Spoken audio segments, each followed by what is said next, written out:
Assalomu alaykum aziz do'stlar, kanalimizga xush kelibsiz. Kanalimizda mehmon bo'lsangiz, kanalimizga obuna bo'lishni unutmang.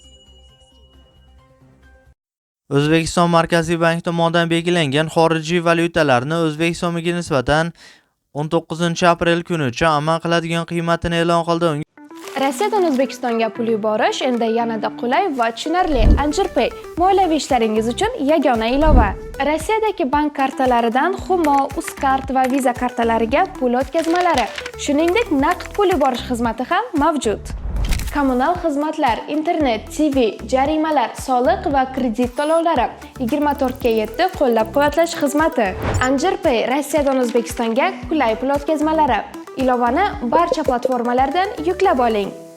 Unga ko'ra dollarning rasmiy kursi 36 so'mga pastlab, 1 AQSh dollari 12.128 so'm tashkil etdi. Bundan ko'rinadiki, 100 AQSh dollari 1.212.846 so'mga teng bo'ldi. Yevro kursi esa 26 so'mga pastlab, 1 yevro 14.304 so'm tashkil etdi. Bundan ko'rinadiki, 100 yevro 1.430.431 so'mga teng bo'ldi.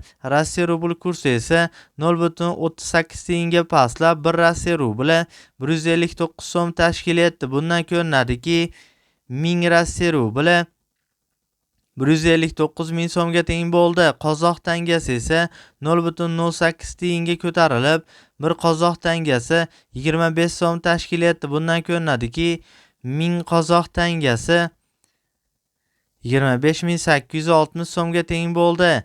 Eslatib o'tamiz, har kunlik dollar, yevro, rubl hamda qozoq tanga kurslarini kuzatib borishni istasangiz, kanalimizga obuna bo'lib, qo'ng'iroqcha tugmachasini bosib qo'yishni unutmang. E'tiboringiz uchun kattakon rahmat.